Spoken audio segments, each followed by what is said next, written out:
pertama adalah perbaiki niat. Jadi apapun di bidang apapun itu adalah niat. Kalau niat kita kuat, kemudian kita perbaiki niat gitu loh. Niatnya untuk apa sih gitu loh? Untuk uang aja atau untuk, kalau niat saya kan dari awal memang karena saya berangkat dari kegelisahan pribadi kan, memang untuk lebih membantu sesama. Kemudian sambil berdakwah juga dengan cara yang berbeda. Kemudian niat dulu Mas, pertama niat. Dari niat baik, entah dari agama pun, Tuhan itu akan mengetahui niat kita. Saya percaya bahwa pangan fest adalah milik perempuan. Fakta menunjukkan bahwa separuh dari inovator pangan adalah perempuan. Dan di masa depan akan banyak sekali perempuan yang akan menjadi inovator pangan. Inovasi pangan adalah dunia yang sangat dekat dengan perempuan. Ibu-ibulah pejuang sejati kemandirian nutrisi keluarga. Selain itu, perempuan juga menjadi primary educator dalam sebuah keluarga. Inovasi pangan yang dipikirkan oleh perempuan akan menjadi simpul cara berpikir dan cara hidup inovatif bagi sebuah bangsa. Pangan merupakan industri masa depan yang memihak perempuan, karena pangan adalah industri global yang bisa dikelola dari dapur setiap perempuan. Saya percaya bahwa Pangan Fest adalah konser dari, oleh, dan untuk perempuan, menuju Indonesia sebagai kekuatan pangan global. Saya Anissa Firdianu, mari kita support inovator pangan Indonesia.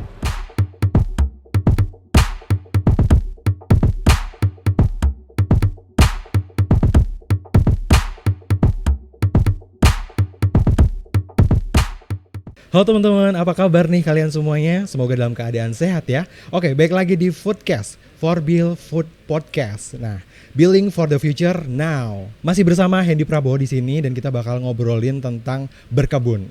Siapa yang sekarang lagi sibuk-sibuknya hobi berkebun, tiba-tiba hobi berkebun. Nah, berkebun tuh jadi salah satu tradisi di masa pandemi ya, di masa adaptasi kebiasaan baru. Jadi yang kemarin gak ada aktivitas, terus dipaksa harus di rumah aja, itu jadi berkebun. Tapi kalau berkebunnya itu bisa menghasilkan sesuatu, kira-kira gimana? Pastinya lebih menarik dong. Oke, di kesempatan kali ini aku sudah bersama salah satu pemilik kebun Mbak Tias nih. Halo Mbak Tias. Halo. Gimana kabarnya nih? Alhamdulillah baik, sehat. Oke, luar biasa ya, yang pasti tetap sehat, tetap semangat. Nah Mbak, kebun Mbak Tias, apa ini sih Mbak sebenarnya? Apa yang membedakan kebun Mbak Tias dengan kebun-kebun yang ada di lainnya? Sebenarnya kebun Mbak Tias itu adalah saya pribadi sebagai ownernya, Hening Tias. Kemudian sejak kecil saya mempunyai hobi berkebun karena almarhum ayah saya itu mengajarkan tentang berbagai macam tanaman, terutama tanaman herbal. Bagaimana dalam satu keluarga itu kita selain mandiri pangan, kita juga bisa mencari obat-obatan dari tanaman itu sendiri. Jadi emang dari dulu kayaknya udah dibiasain di desa-desa biasanya ada yang namanya tanaman toga gitu ya. Kayak ibu-ibu sering nanam toga, bikin taman toga kayak gitu-gitu ya. Dan itu sekarang sebenarnya sudah mulai langka sih. Oh iya benar. Iya, sudah mulai langka sampai akhirnya kadang kebanyakan orang itu nggak paham ini manfaatnya untuk apa, kayak misal kumis kucing dan lain-lain. Nah, kenapa sih akhirnya memilih untuk ya udah deh aku mulai lagi aja kayak gitu? Sebenarnya saya pribadi, saya itu alumni sarjana hukum SH. Iya. Jadi ketika lulus kuliah saya itu bekerja di pengadilan. Juga di beberapa LSM. Kemudian karena saya gelisah gitu, karena saya ngurusin banyak kasus, kemudian saya resign dan saya memutuskan saya berkebun, sampai beberapa manajer itu ke rumah untuk merayu ya, maksudnya ayo dong kerja lagi gitu. Cuma saya bilang, waduh saya itu sebenarnya lebih nyaman kalau saya bekerja dengan hati. Jadi karena saya hobi berkebun, akhirnya Allah itu membuka jalan. Karena kalau kita mau berbisnis itu kita juga ngelihat manfaatnya. Nah akhirnya di berkebun itu banyak sekali pintu terbuka. Berkebun itu saya merasakan manfaatnya sangat besar sekali, terutama bagi customer. Dan saya memang mainnya di organik. Udah itu aja? Nah kan Mbak Tias ini memilih dari yang tadinya hukum gitu ya, terus tiba-tiba memilih berkebun aja gitu. Pasti melihat sesuatu nih, pasti ada peluang nih dari berkebun gitu. Apa sih yang dilihat Mbak Tias selama ini? Ya sebenarnya bukan hanya peluang sih, saya lebih ke gelisah secara pribadi. Karena saya ngelihat terutama petani lokal ya, saya ngelihat misalkan cabai, mungkin beberapa saat harga hasil panen itu bisa sangat mahal, kemudian bisa sangat anjlok. Dan di situ saya gimana ya caranya. Saya kan untuk membantu sesama itu kan nggak harus menunggu jadi menteri Iya, atau menjadi bener-bener. pejabat. Jadi saya pribadi gelisah dan di situ saya terjun gitu. Saya akhirnya memutuskan untuk ya sudah, kenapa tidak saya memberdayakan para petani lokal. Oke. Jadi di rumah itu emang punya kebun atau punya lahan luas gitu atau seperti apa, Mbak? Sebenarnya semua dan siapapun bisa berkebun dari manapun, entah itu di rumah atau punya lahan luas, lahan sempit atau lahan luas. Misal kita nggak punya lahan sekalipun, di tubin itu bisa kita menggunakan wadah pot ya, Oke. pot atau polybag. Jadi nggak ada alasan sih orang nggak bisa berkebun, atau nggak ada alasan misal tangan dingin atau tangan panas Oke. gitu. Jadi kalau saya pribadi sebenarnya berawal dari memanfaatkan lahan. Jadi kebetulan saya dan suami itu memang di waktu kerja, di waktu selas misal weekend itu kami sering mengolah tanah untuk lebih sehat tanahnya. Kemudian mengadakan pembibitan.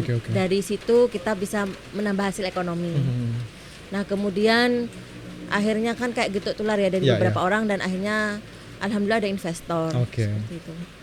Nah awalnya itu memang fokusnya pada tanaman-tanaman obat-obat herbal aja atau emang semua jenis tanaman juga ditanam di kebunnya Mbak Tias nih? Sebenarnya saya lebih ke ini ya. Pertama memanfaatkan limbah, kemudian saya mainnya di pembibitan dan sayur serta obat-obatan. Tapi kalau sekarang lagi ngetren sih tanaman hias ya. Cuma memang saya nggak main di tanaman hias.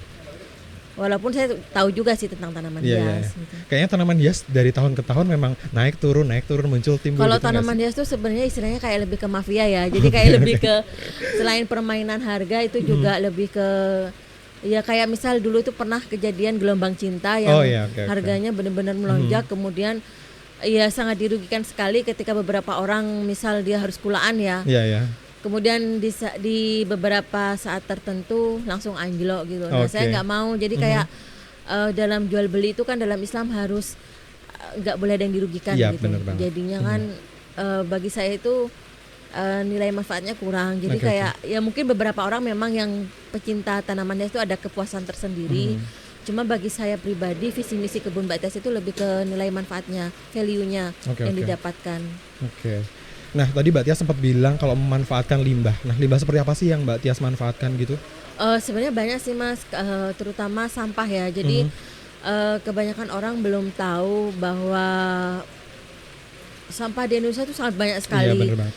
Padahal kita sendiri bisa memulai dari ini ya rukun warga ya kayak RT gitu. Cuma beberapa itu mereka ya kayak nggak mungkin juga nggak bisa mengolahnya ya.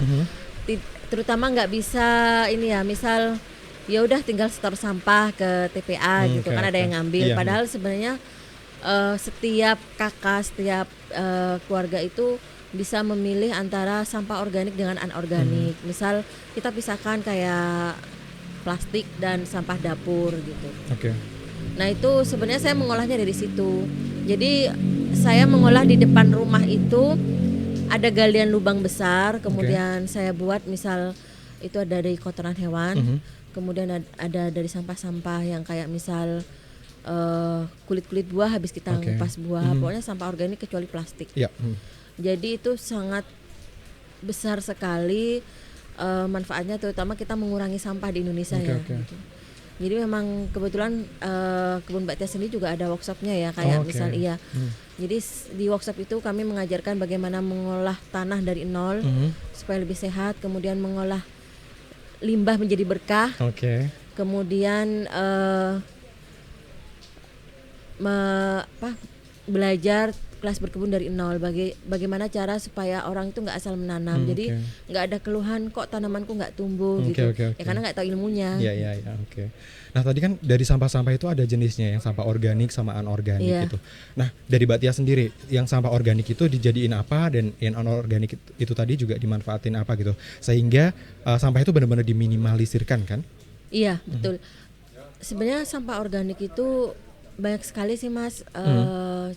Contoh terkecil yang kalau sampah semisal kayak irisan bumbu-bumbu dapur atau pokoknya yang buah lah yang selain plastik itu sebenarnya kan udah banyak diketahui orang ya. Ya. Dan itu benar-benar baunya jadi busuk Iya, kan sisa gitu. makanan gitu ya. Iya, gitu. Padahal kalau kita mengolahnya dengan bagus, dengan betul, itu kan sebenarnya sangat besar sekali, Iya. bisa jadi pupuk organik. Oke.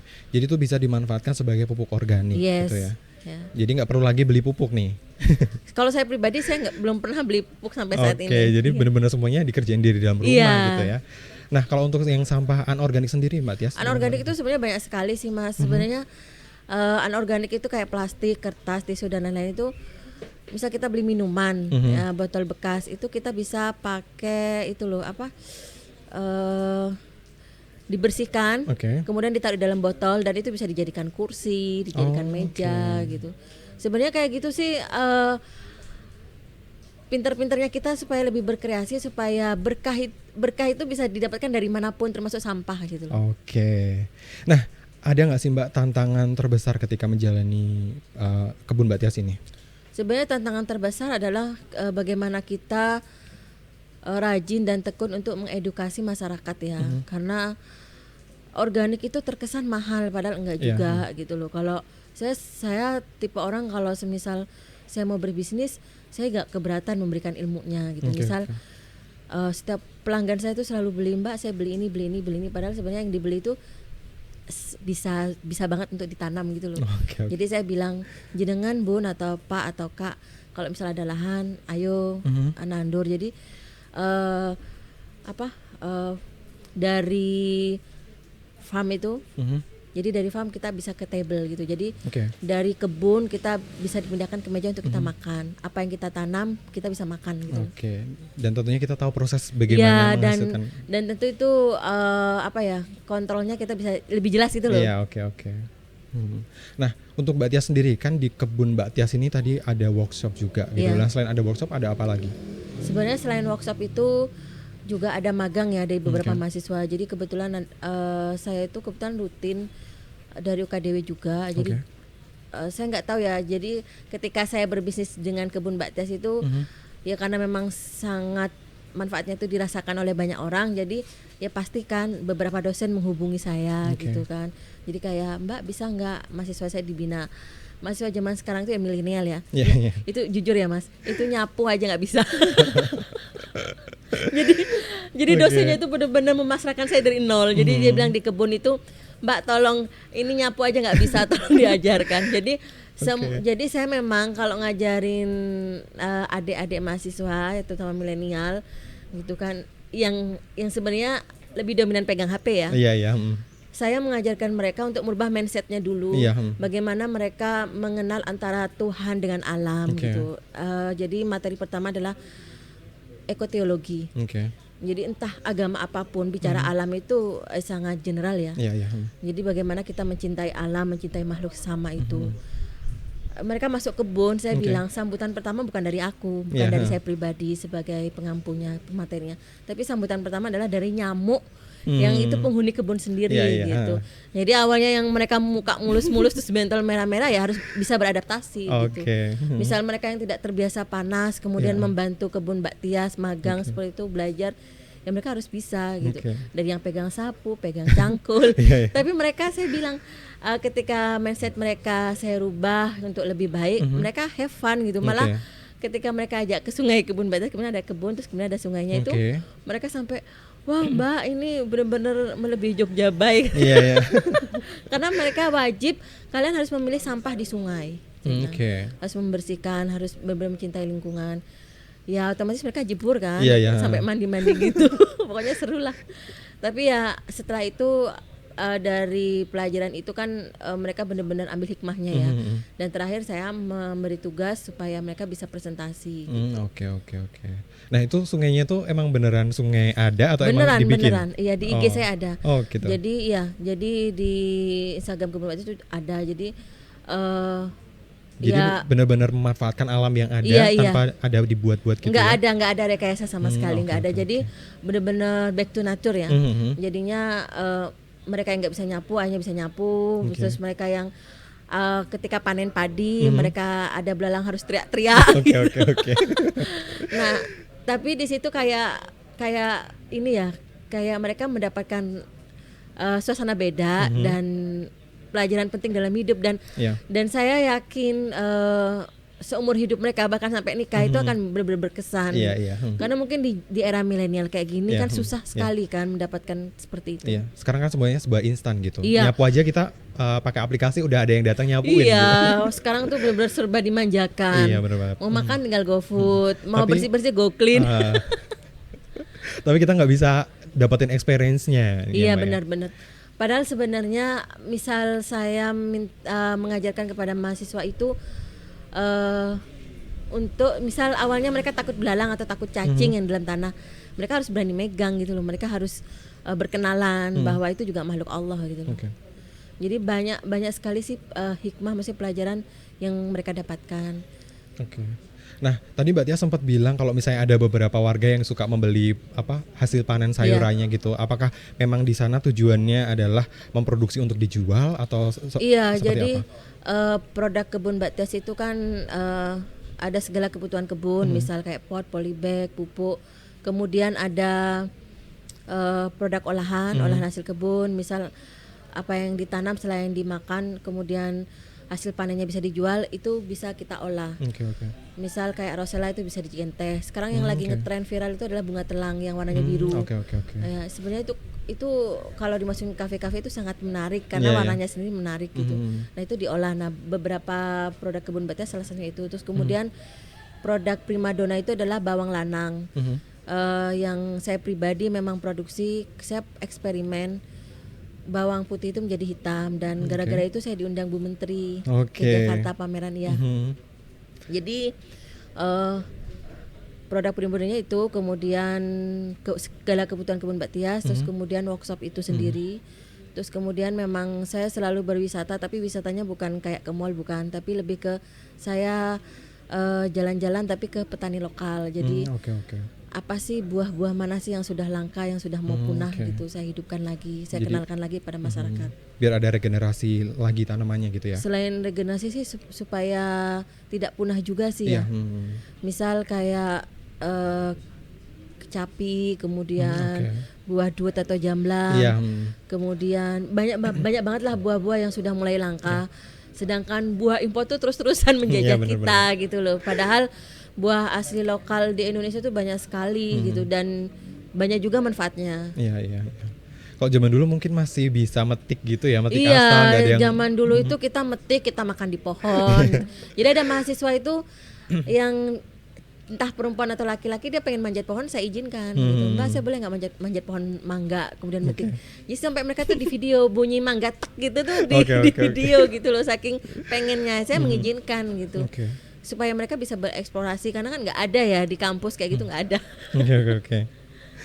Nah, untuk produk-produk yang sendiri, sebenarnya apa sih yang membedakan produknya Mbak Tias, hasil dari yang ditanam Mbak Tias ini sama produk-produk yang ada di luar sana gitu? Sebenarnya produk kebun Mbak Tias itu value-nya udah beda ya Mas, karena beberapa pelanggan ketika main ke rumah, kayak misal mendadak dari Jakarta terus ke rumah, saya juga heran.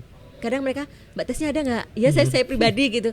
Tapi ketika mereka nyampe rumah, saya sedang mengolah tanah itu, mereka melihat sendiri gitu loh. Akhirnya kan mereka lebih meyakinkan. Nah di situ bedanya gitu kan. Nggak yang dengan proses instan terus kemudian ada, enggak. Semuanya serba proses. Jadi memang saya mengolahnya dari nol. Nah sebenarnya kalau misalnya dari segi biaya nih, untuk praktek yang Mbak Tias lakukan ini tuh sebenarnya menggunakan biaya yang lebih mahal kah dari yang konvensional atau yang biasanya, atau seperti apa Mbak? Sebenarnya kalau untuk biaya itu jatuhnya lebih hemat siapapun sebenarnya, karena apa? Itu lebih ke mengolah limbah ya. Mengolah limbah. Cuma paling yang biaya yang ditekankan itu misal mengolah kepada suatu produk itu kan butuh kemasan ya. Nah itu mungkin ditekankan kepada biaya membeli kemasan dan kemudian pemasaran gitu, akomodasi. Tapi kalau proses sendiri sih sebenarnya enggak juga sih, enggak terlalu mahal. Karena gimana ya, misal aku dan timku ke kelompok ternak, kita mengolah kotorannya. Mereka dengan senang hati akan memberikan secara gratis kan gitu. Cuma yang bikin mahal itu, yang paling mahal dari organik adalah prosesnya. Prosesnya kadang orang tuh nggak pernah sabar ya, nggak pernah open gitu loh. Makanya untuk berbisnis di organik itu sebenarnya bagus tapi susah ditiru. Karena misal kita mau beli satu tanaman aja udah habis itu nggak pernah disiram Iya, ya kan, oke, ya oke. aslinya ya nggak sabar, nggak open gitu loh. Nah, keuntungan yang didapat sendiri apa Mbak Tias dari Keuntungnya banyak sekali. Kalau bagi saya ya, uang itu adalah bonus, tapi Oke. keuntungan terbesar adalah sehat. Oke. Kalau kita ingin menawarkan sesuatu atau menjual sesuatu, kalau saya pribadi prinsipnya bagaimana mereka mendapatkan manfaatnya. Misal sekarang yang kolesterol, diabetes dan lain-lain gitu, saya bisa menawarkan produk saya yang lebih sehat, misal menggunakan bawang hitam itu. Oke. Kemudian kayak hasil panen kayak bunga telang atau rosella itu kan kandungan vitaminnya banyak. Banyak orang nggak tahu, mungkin bunga telang itu sebagai pewarna ya, warna Ya, biru. ya. Padahal sebenarnya bunga telang itu sendiri vitamin D-nya itu sangat bagus. Oke. Vitamin D sama dengan kita berjemur di matahari. Oke. Kemudian ketika mata bengkak atau mata merah itu bisa menggunakan itu. Jadi banyak sekali manfaatnya Oke, gitu. Kemudian kayak workshop itu kan mereka benar-benar mendapat apa ya, edukasinya gitu loh. Pendidikannya berbeda dengan yang lain. Iya, iya. Nah, Mbak Tias ini kan backgroundnya dari hukum Iya. gitu. Nah, akhirnya bisa apa ya, menguasai tentang pertanian, punya bereksperimen juga untuk bikin ini itu gitu. Dari mana sih belajarnya kayak gitu? Ya itu sih Mas. Jadi sebenarnya saya nggak pernah menyesal sih saya jurusan sarjana hukum. Oke. Soalnya sampai detik ini banyak juga pasien saya yang konsultasi. Oke. Jadi ke rumah ada yang nangis-nangis, KDRT lah dan lain-lain. Karena Oke, dulu oke. saya juga sempat di LSM kan untuk Oke. pendampingan perempuan dan anak. Tapi ya disitulah kalau kita menuntut ilmu niatnya bukan kan kebanyakan sekarang tuh kuliah untuk cari kerja. Oh iya.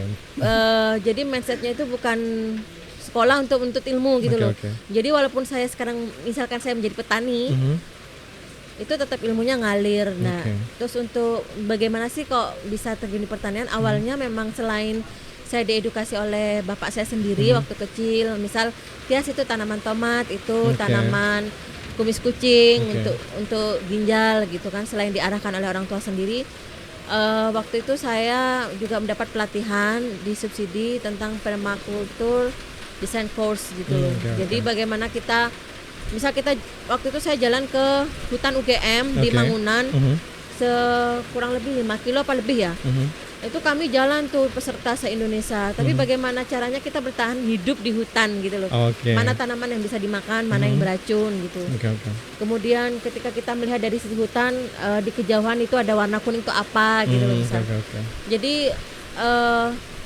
ilmu-ilmu itu ya alhamdulillah ketika saya memutuskan untuk nekat berbisnis kebun organik itu, ya kalau niat kita baik Tuhan akan membuka jalannya.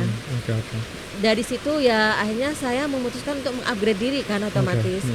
Untuk eksperimen, untuk kemudian belajar bagaimana berbisnis, update terhadap online yang zaman Oke, oke. sekarang serba Ya, online. Nah, untuk melakukan produksi pupuk sendiri ya, tadi Mbak Tias kan bikin pupuk organik kayak Iya. gitu. Nah, kalau misalnya teman-teman nih pada pengen bikin pupuk sendiri, sebenarnya bahan-bahan yang diperlukan tuh apa aja sih Mbak? Sebenarnya kalau bikin sendiri gampang sih Mas. Misal habis kita ke petani yang menanam padi. Nah, itu kulit padinya itu bisa dijadikan media pupuk gitu loh. Karena ketika dia dibakar menjadi sekam bakar. Oke. Kemudian serabut kelapa itu menjadi media juga. Jadi di situ bisa menjadi kokopit. Oke, oke. Terus kemudian banyak sih. Kemudian mengolah pupuknya itu dari tanah. Nggak ada tanah nggak subur tuh nggak ada. Kalau oke, kita bisa mengolahnya. Misal tanah yang tidak subur kita campur dengan beberapa elemen ya, kayak misal sekam bakar, kemudian sampah organik, kemudian kotoran hewan, kita olah, kita fermentasi gitu kan, akhirnya menjadi sehat. Kemudian makhluk-makhluk Allah yang tidak terlihat, misal mikroba yang kecil banget itu, mereka jauh lebih sehat gitu loh. Oke, Jadinya itu yang membuat organik, jadi itu yang membuat tanaman lebih sehat. Oke. Nah, Mbak Tia sendiri kalau misalnya bikin pupuk organik itu kan bikin apa ya? Bekerja sama juga kah dengan kayak petani-petani tadi untuk mendapatkan hasil itu atau seperti apa? Iya pasti, karena dalam bisnis itu kita nggak bisa jalan sendiri. Jadi memang visi misi kebun batik ini kan memang pemberdayaan petani lokal. Jadi ayo bareng-bareng dengan para petani, karena kan untuk saling membantu kan kita nggak usah nunggu punya uang banyak atau menjadi pejabat. Oke. Jadi ya dari situ itu kebun Mbak Tias welcome sih bermitra atau berkolaborasi, karena nggak bisa Mas kita berbisnis ini nggak bisa. Oke. Jadi kalau kita mau lebih lebar ya kita harus saling membantu, saling kolaborasi. Oke. Cuma kan tergantung backgroundnya ya, karena saya backgroundnya di pertanian ya saya lebih ke pemberdayaan petani lokal. Oke. Nah tadi Mbak Tia sempat bilang kayak ada pengolahan tanah ya. Iya. Nah beberapa daerah kan pasti jenis tanah itu berbeda-beda. Iya. Terus ada mungkin mereka yang tinggal kayak di perumahan, terus kondisi tanahnya memang sudah tercampur dengan berbagai bahan kayak pasir atau dan sebagainya, dan mungkin emang nggak layak untuk menanam gitu. Apakah kira-kira masih bisa memungkinkan untuk Ya melakukan sangat bisa. berkebun? Jadi rumah saya yang saya tinggalin sekarang itu awalnya kayak perumahan kecil. Oke. Kemudian kebetulan di sekitarnya itu tidak disemen gitu, tidak di konblok, ada tanah gitu loh. Oke. Jadi tanah itu awalnya sangat gersang, kemudian saya olah dengan cara apa? Saya gemburkan kembali, itu ternyata banyak tanah sampah ya. Tanah sampah dalam artian kalau orang bangun itu kan diuruk ya. Ya. Jadi benar-benar batu besar ada, sampah plastik ada. Ya itu benar-benar saya gali, kemudian sampah-sampah yang kayak batu-batu besar itu saya ambil, dijadikan bedengan, dijadikan tataan, terus diisi tanah yang lebih sehat. Jadi benar-benar nggak ada sih alasan kayak tanah perumahan atau tanah kapur, tanah apa itu nggak bisa diolah, pasti bisa diolah. Oke. Ya asal tahu ilmunya, makanya kalau mau tahu ilmunya ikut workshop itu. Oke.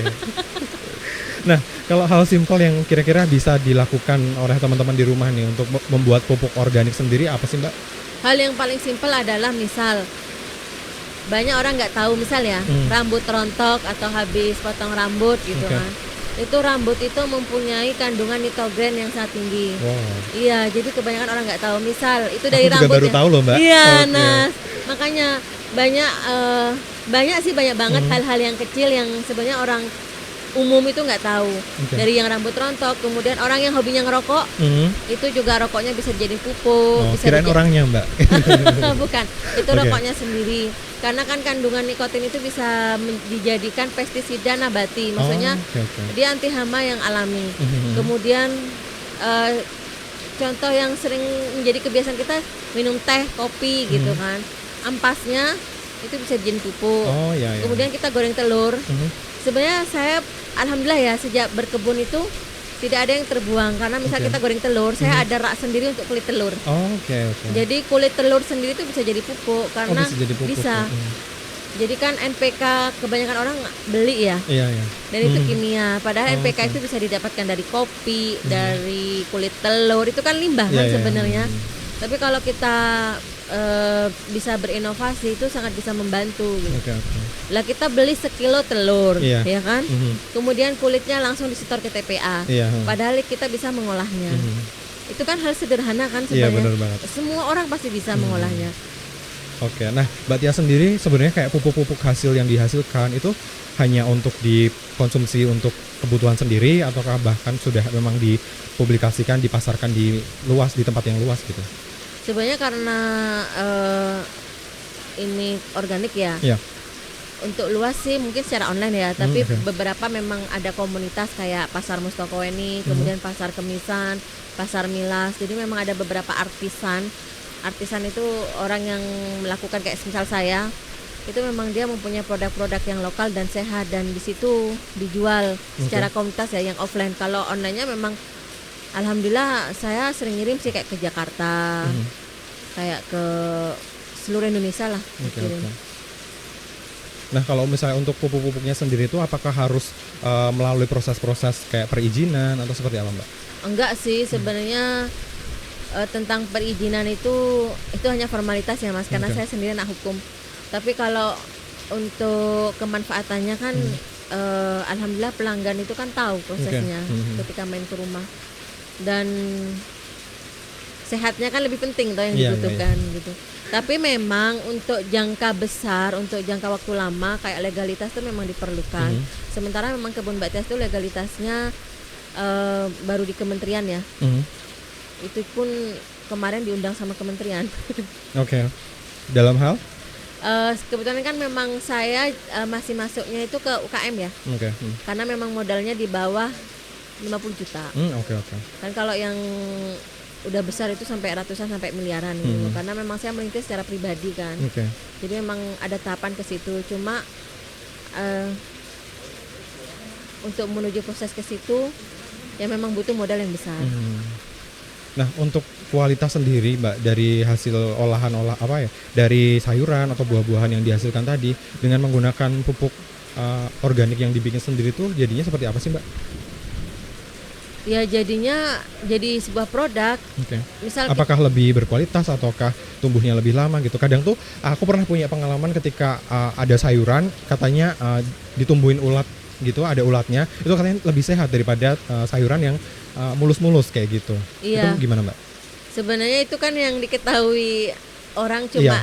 cuma segitu doang Iya, ya. iya. Padahal sebenarnya bedanya itu sangat beda dari segi warna, Oke. kemudian dari segi kualitas. Mhm. Contoh kemarin ketika saya nanam padi organik, saya mengajak teman-teman, kalau kebanyakan orang kan menanam itu mereka ngajakin kayak buruh ya, kemudian Oke, dibayar oke. selesai. Kalau saya enggak, ayo siapa, jadi saya buka volunteer, kemudian siapapun, saya enggak memandang umur, entah muda atau tua, kita nanam bareng di situ. Oke. Nah kemudian di situ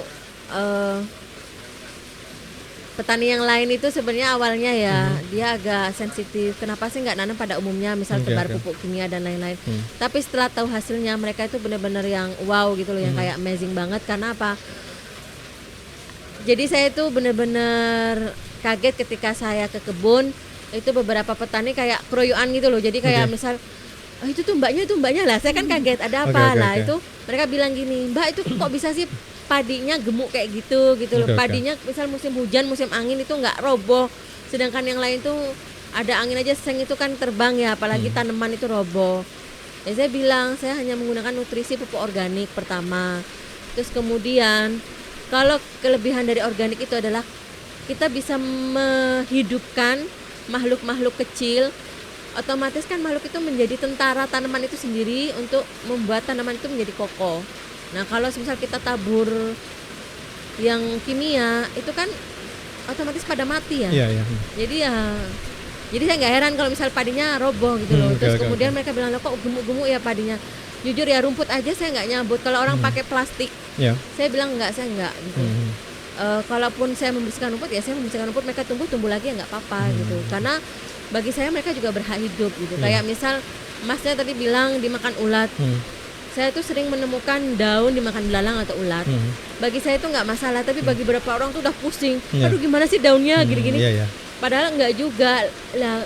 Kalau kita menanam kemudian bermanfaat untuk makhluk lain, why not gitu loh? Kenapa Oke. tidak gitu loh? Toh juga belalang tuh ngambil seberapa sih Iya, gitu loh maksudnya dari daun itu tersebut Iya. gitu. Ya kalau saya pribadi kalau misalnya nggak mau dimakan belalang, ya kita menggunakan semprotan, maksudnya obat pestisida yang alami gitu loh. Bisa menggunakan cabai atau bawang putih gitu kan, tinggal semprotin aja. Menggunakan bahan-bahan yang sebenarnya kurang disukai oleh hama itu sendiri. Tapi kan kita tidak membunuh. Iya. Kalau kita tidak membunuh berarti kan kita mengurangi dosa. Iya.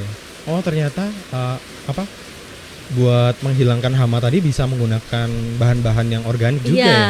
alami lah.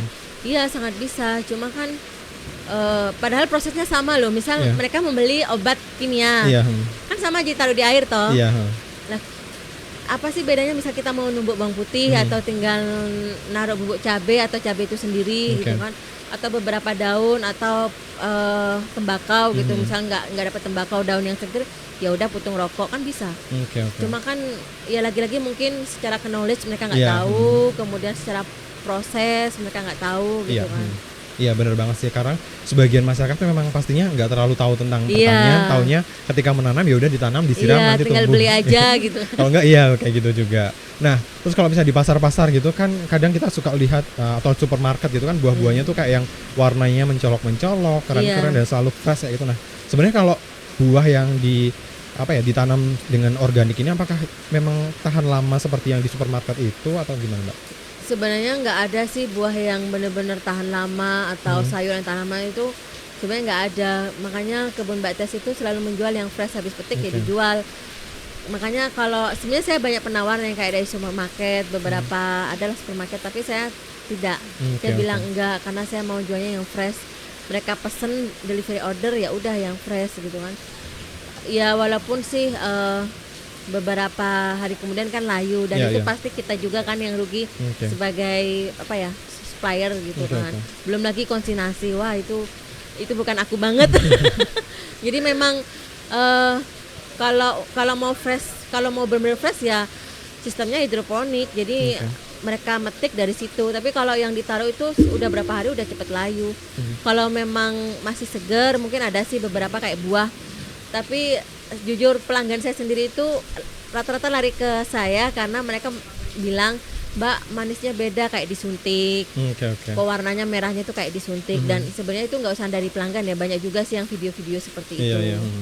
Nah, gimana sih ya, itu bagiku tuh selain secara pribadi itu dosa ya, itu kan juga merugikan kan. Makanya kenapa saat ini banyak penyakit kayak kanker, ya kan, terus kemudian dikit-dikit kolesterol dan lain-lain. Padahal zaman dulu kan nggak ada yang kayak gitu. Nah, berarti selama ini Mbak Tia sendiri usahanya memang benar-benar dijalankan sendiri, tidak ada nyetok ke supermarket atau diambil oleh pihak lain kayak gitu? Sebenarnya kalau produk olahan iya ada, tapi saya orangnya sangat selektif ya. Yang pertama yang sesuai visi misi.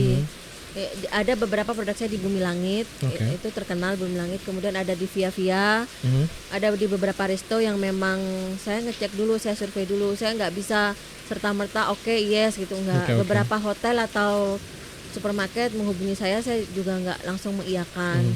Saya survei dulu dari sistem pembayaran, karena kan harus muter ya, namanya bisnis. Kemudian yang kedua, visi misinya ke depan apa. Misal, Mbak, aku nggak mau yang organik, yang penting murah.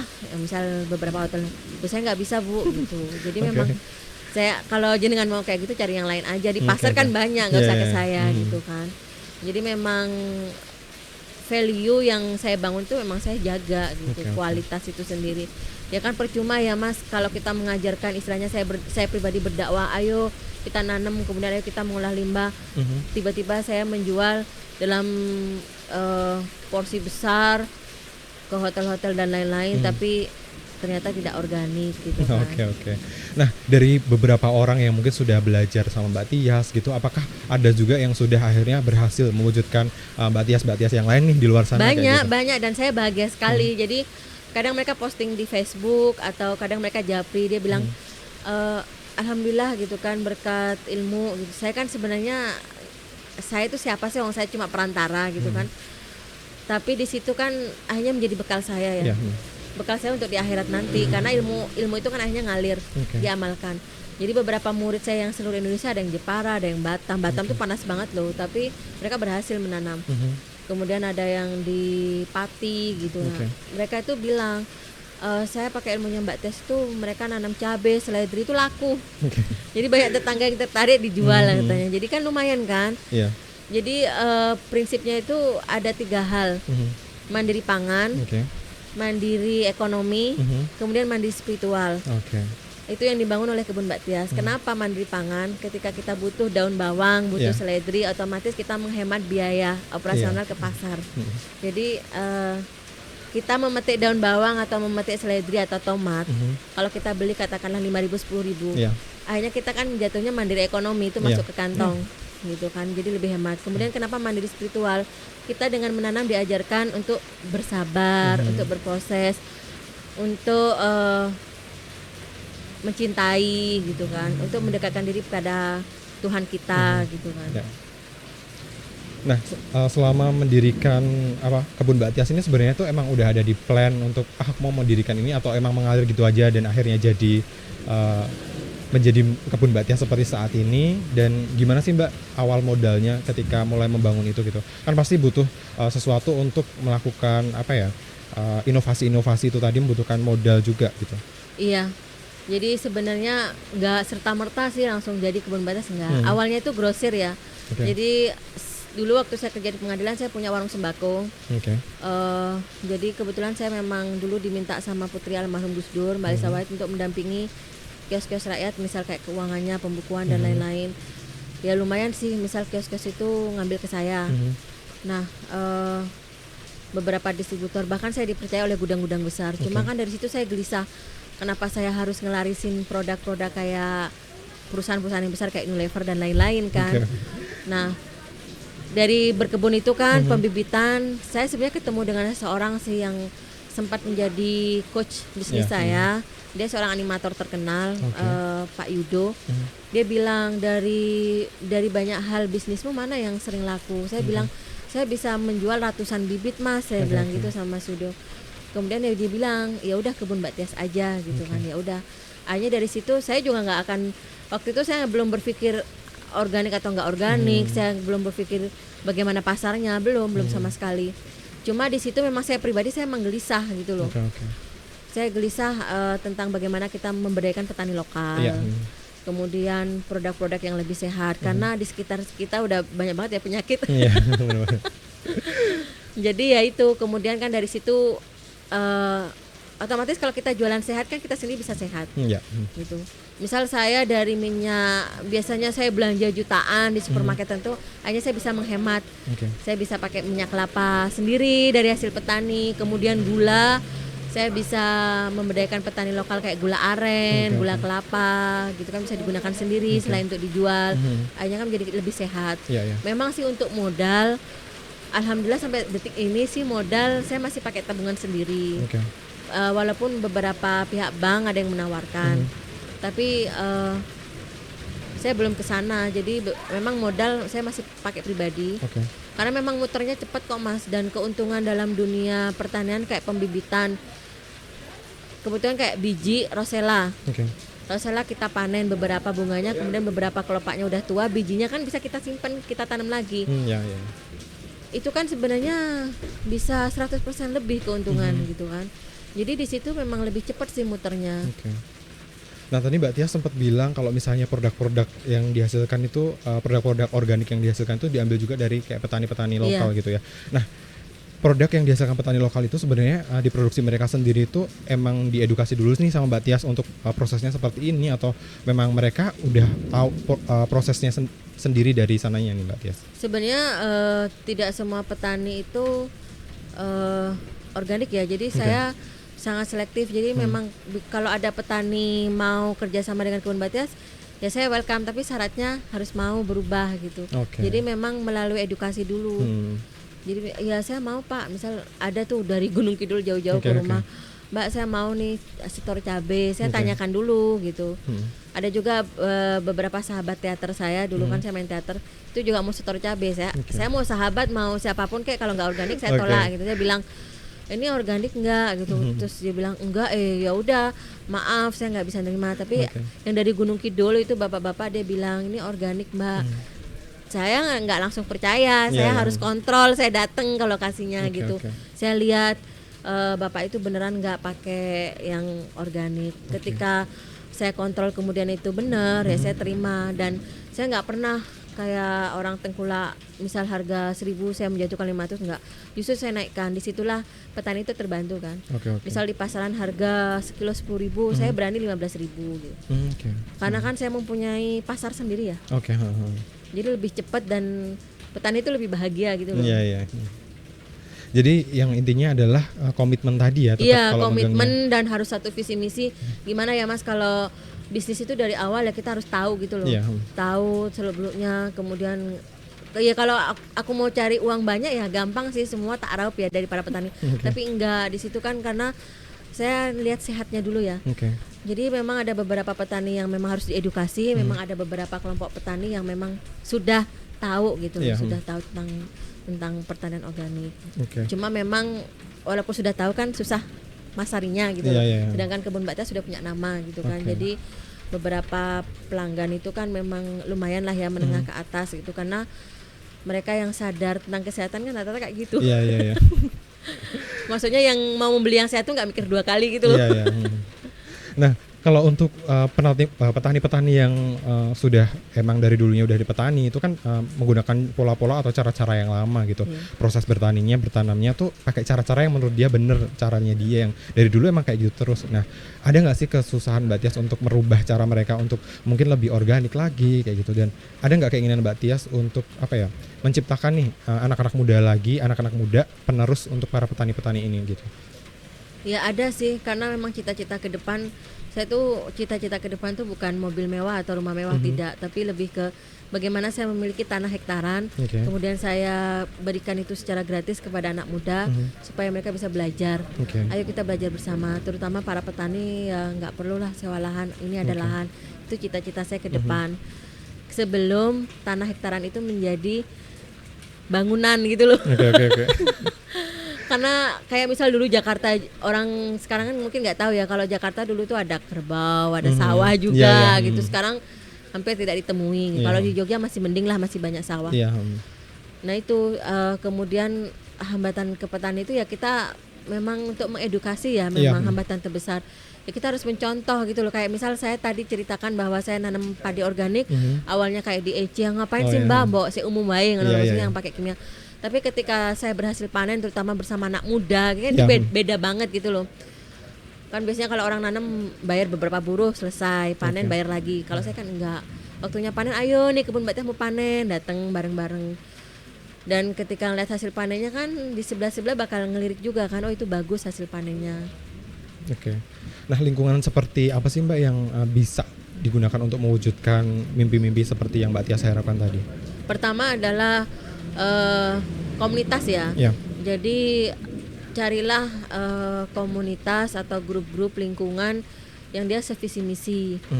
Kemudian yang dia paham betul bahwa kayak misal benih-benih yang lokal tuh kita perjuangkan gitu ya. Harus mencari komunitas seperti itu sih.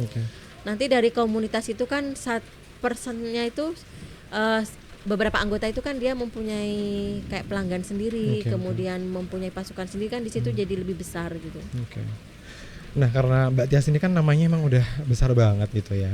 Nah, apa ya pengalaman atau experience yang mungkin paling spesial atau berkesan selama ini apa sih Mbak? Sebenarnya kalau saya pribadi sih ada kebahagiaan yang sulit dikata-katakan ya, maksudnya jadi hati itu jadi lebih tenang. Kemudian pelanggan itu biasanya kalau pelanggan beli di supermarket nggak ketemu orang ya, bayar di kasir selesai. Tapi kalau saya nggak, jadi kayak intens kekeluargaan gitu loh kepada customer gitu kan. Terus kemudian ketika menjual offline gitu kan di pasar-pasar organik, pasar sehat itu mereka tahu prosesnya gitu kan. Jadi memang ya ada kebahagiaan sendiri, berbeda lah gitu. Jadi kalau misalnya nih mau berkunjung nih, misalnya aku mau berkunjung nih ke tempatnya Mbak Tias gitu, aku mau lihat-lihat dulu di kebun, mau explore, nyoba-nyobain gitu boleh? Sebenarnya saya orangnya ini loh, saya pribadi ya, saya tidak membuka, dalam artian gini, banyak sih orang tuh yang penasaran kebun Mbak Tias gimana sih gitu, lahannya di mana. Saya selalu bilang gini, mohon maaf gitu, kebun Mbak Tias itu hanya untuk edukasi. Saya bilang bukan kebanyakan yang untuk selfie atau lihat-lihat jalan-jalan habis itu pulang, enggak, saya enggak nerima itu. Pertama itu membuang-buang waktu, kemudian kedua itu ya mungkin mereka penasaran, saya enggak suka yang seperti itu gitu kan. Jadi kalau memang saya welcome siapapun yang ke kebun Mbak Tias hanya dengan edukasi. Edukasi. Iya, jadi dosen ngirim muridnya, Mbak saya mau ngirim murid mau belajar, wah saya sangat welcome gitu. Mau mahasiswanya itu ngerombak bedengan atau gimana, malah saya lebih ikhlas gitu loh. Daripada banyak sih mas orang itu mau berkunjung tiba-tiba udah lihat bis itu pulang gitu loh. Ya kalau kayak gitu mending ke pasar tanaman atau ke pasar yang lain aja gitu loh. Karena kan saya lebih ke value ya, lebih apa sih yang didapatkan orang ketika berkunjung itu loh. Misal saya kan nggak pernah memandang umur, mau anak muda, mau milenial, mau beberapa rombongan orang tua mau berkunjung, ya silakan janjian dulu jadwalnya, ajukan dulu proposalnya, suratnya gitu kan. Ya secara sistem kan seperti itu ya. Kemudian tujuannya untuk apa lah? Kalau tujuannya untuk lihat-lihat foto-foto, nggak usah lah gitu. Yang foto-foto lihat-lihat kan nggak ikut ngerawat toh. Nggak ada nilai edukasinya juga gitu kan. Nah, kalau misalnya kayak belanjanya tuh kan beberapa tempat tuh menyediakan kayak kamu bisa belanja di sini kayak metik langsung kayak gitu, metik buah langsung tapi nanti bisa bayar langsung. Nah, apakah juga menyediakan hal seperti itu? Sementara enggak, karena saya kan tinggal di Bantul. Di Bantul tuh lebih ke rumah, kemudian tanahnya saya olah yang lahan terbatas supaya ketika ada tamu tuh menjadi contoh kayak istilahnya urban farming ya. Jadi berkebun di lahan terbatas, kemudian yang di Jakal itu punya investor itu yang lebih lahan luas, misalnya ada rombongan mau belajar silakan. Nah itu sementara belum ada ke situ, cuma ke depan saya memang ingin mendirikan pondok pesantren yang umum, lintas iman, agama apapun. Kalau kita mau belajar berkebun, belajar alam, is okay, aku welcome aja. Cuma ya itu nanti lebih ke, karena emang saya ingin membantu market petani lokal ya, di situ ada marketnya. Kemudian mau metik langsung silahkan. Kemudian ada beberapa orang misal nggak mampu butuh tempat tinggal silahkan gitu. Kemudian ada beberapa ternak emang udah terkonsep sih, cuma pelan-pelan mengumpulkan modal, dan misal ada investor yang lain mau bergabung silahkan, atau ada lahan yang berapa ribu atau berapa hektar silahkan, nanti biar saya kelola gitu loh. Cuma kedepannya saya pribadi seperti itu konsepnya. Misal metik fresh, kemudian mau merah susu kambing atau susu sapi, atau mau main dengan kelinci, tapi dengan catatan bukan untuk lihat-lihat. Tapi untuk saat ini sendiri hanya fokus di tanaman aja atau udah ke ternak-ternak juga nih? Ternak juga iya, jadi sampai teman saya itu bilang gitu kan, beberapa saudara, kamu itu kan kebetulan saya cuma berdua sama suami. Itu di rumah itu penghuninya itu ada kelinci, ada ayam, ada nila gitu. Jadi memang ya banyak, ada kucing juga. Jadi memang saya gini, kalau kita bisa berbagi ke sesama gitu kan, kita mengolah tanah, kemudian kita bisa memberikan kehidupan kepada makhluk yang lebih kecil di dalam tanah. Kemudian hewan-hewan yang lain ke rumah nganu makanan, kan gimana ya, saling gitu loh, saling membantu. Kayak misal kelinci kita beri makan, kotorannya kan bisa kita jadikan pupuk. Jadi selama ini semuanya tuh diurus sendiri atau di rumah juga ada pekerjanya gitu? Kalau tim ada ya. Tapi kayak saya punya kambing etawa juga, itu di Gunung Kidul. Jadi saya kembali lagi lebih ke kolaborasi sih. Cuma untuk kolaborasi itu penting untuk dikontrol. Karena kan saya jual kualitas ya. Kalau mau jual kuantitas ya tinggal berapa hektar nanam udah selesai, atau kita invest berapa gitu kan, kambing berapa ratus, tapi saya kan lebih ke kualitas. Yang paling penting tetap kualitas nomor satu gitu ya. Terakhir nih Mbak Tias, yang bisa dibagikan untuk teman-teman pemain baru nih, siapa yang mungkin ada ketertarikan untuk bisa seperti Mbak Tias gitu, apa sih yang harus mereka persiapkan? Sebenarnya bagi siapapun, atau pemain baru atau ya pemain lama, terus mau sempat down terus mau mulai lagi, pertama adalah perbaiki niat. Jadi apapun, di bidang apapun itu adalah niat. Kalau niat kita kuat, kemudian kita perbaiki niat gitu loh. Niatnya untuk apa sih gitu loh? Untuk uang aja atau untuk, kalau niat saya kan dari awal memang karena saya berangkat dari kegelisahan pribadi kan, memang untuk lebih membantu sesama. Kemudian sambil berdakwah juga dengan cara yang berbeda. Kemudian niat dulu Mas, pertama niat. Dari niat baik, entah dari agama pun, Tuhan itu akan mengetahui niat kita. Jadi awalnya saya seperti itu. Saya nekat bismillah, kemudian dari niat baik itu ya sampai sekarang Tuhan membuka jalan gitu loh. Kayak misal saya diundang seperti ini, saya sering juga diundang di tempat-tempat yang lain. Itu saya jujur saya nggak pernah ngejar. Saya nggak pernah ngejar harus kesana kesini Jadi ya udah saya penuhi aja gitu kan, karena kan saling membantu gitu kan. Ya itu pertama niat, kemudian jangan lupa setelah niat itu usahanya apa, ikhtiarnya apa. Misal dari modal, kemudian dari ilmu. Kebanyakan orang kan susah ya, mau udahlah ini aja, tapi mereka mau bergerak untuk mengupgrade diri itu susah gitu loh. Upgrade diri itu banyak hal gitu loh. Banyak hal, dari misal dia bidangnya fashion atau bidangnya kuliner atau tentang pertanian perkebunan, ya digeluti aja gitu loh. Digeluti apa sih? Saya awalnya kan juga nggak tahu misal kandungan telur itu bisa jadi pupuk gitu ya. Kita bereksperimen gitu loh. Ya salah satunya ya untuk mengupgrade diri itu seperti itu.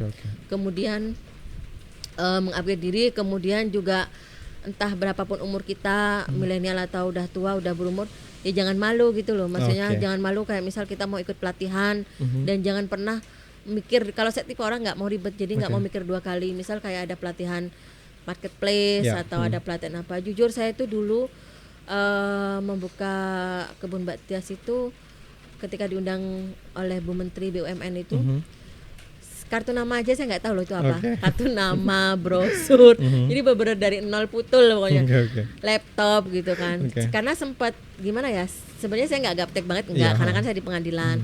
Cuma abis itu off, saya kerjanya di lapangan terus kan, ngolah tanah dan lain-lain. Akhirnya kan skill seperti itu kan kagok ya, kaku lagi gitu kan. Lah terus akhirnya di situ saya bilang jujur memang sama coach saya, Mas saya nggak punya laptop, punya itu juga gede Asus Okay, dan okay. udah lama tutup gitu loh. Okay, okay. Nah, terus abis itu dibilang ya udah pakai kantor aja. Jadi aku nggak tahu ya pakai Mac Apple itu Iya, loh iya, yang iya. gede itu gimana caranya, kemudian ngedesain logo, kartu nama dan lain-lain. Aku cuma dikasih waktu 1 minggu untuk mengupgrade diri. Ya kan gimana ya mumetnya di situ. Tapi kalau kita mau belajar Iya, dan nggak gengsi gitu. Ya saya wirawiri waktu itu dari rumah Bantul ke Jalan Sagan, kantornya Jalan Sagan, Rumah Kreatif oke, Jogja lumayan ya. BUMN. Itu di bawah naungan BRI BUMN. Itu di situ saya benar-benar belajar hampir tiap hari di situ, ikut pelatihan gimana cara bikin kartu nama, kemudian brosur, flyer gitu kan. Ya alhamdulillah sih berhasil, dan di situ ya akhirnya jaringan itu lebih luas ya. Iya, Ketika benar-benar. nyampe di Plaza Indonesia, mungkin saya orang paling deso saat itu. karena mereka tuh pemain lama loh, sekelas Dian Pelangi gitu kan, sekelas di situ kan hampir semua produk itu ada gitulah. Sedangkan saya tuh misal saya cuma bawa pot dari Batok, kemudian bibit mint gitu kan. Tapi saya bersyukur sih, saya banyak belajar dari situ untuk mengawali bisnis. Iya. Termasuk pemain baru kan. Iya, iya.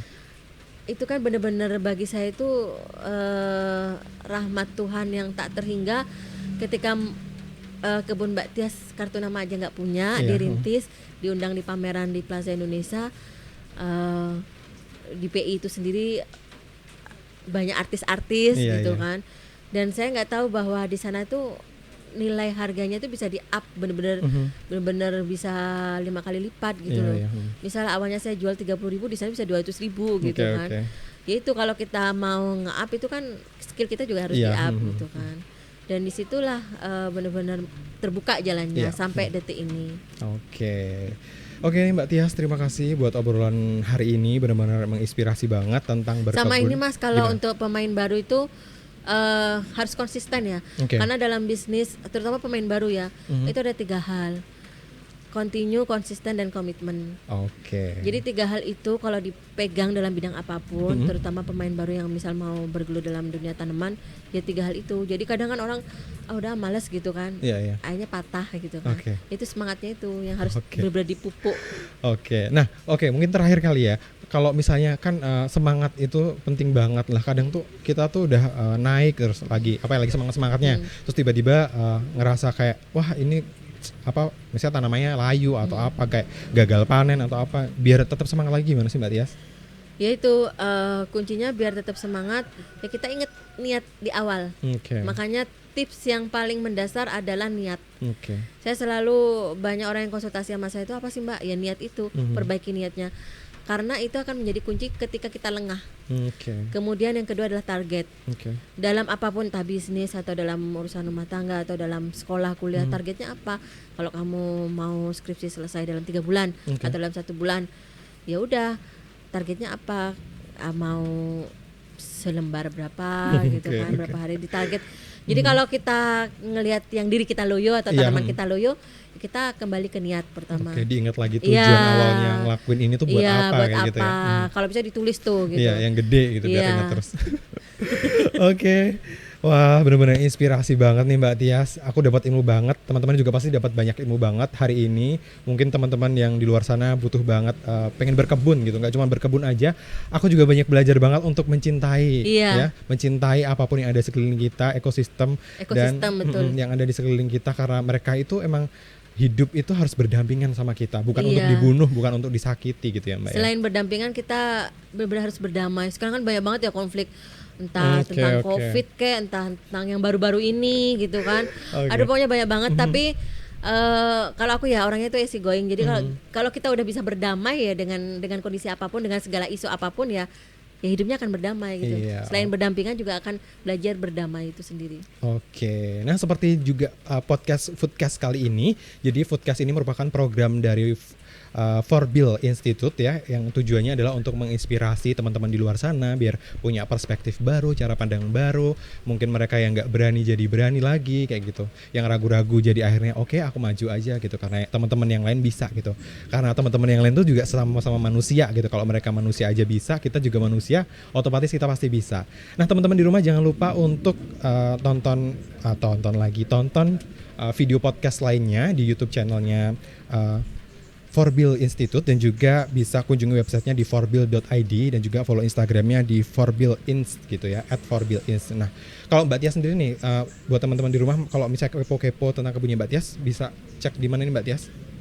Bisa cek di Instagram atau Facebook. Instagramnya di Kebun Mbak Tias, semuanya Kebun Mbak Tias, Oke. emailnya juga. Oke, namanya Jadi Kebun Mbak Tias. linear, jadi pasti di langsung Google juga ada Oke, Kebun Mbak Tias. di Google langsung ketemu gitu Iya, ya. ketemu. Oke, sekali lagi terima kasih Mbak Tias atas Sama-sama. waktunya, terima kasih ilmu dan juga inspirasi hari ini, pokoknya luar biasa banget. Aku jadi pengen main ke sana nih buat belajar bikin pupuk organik.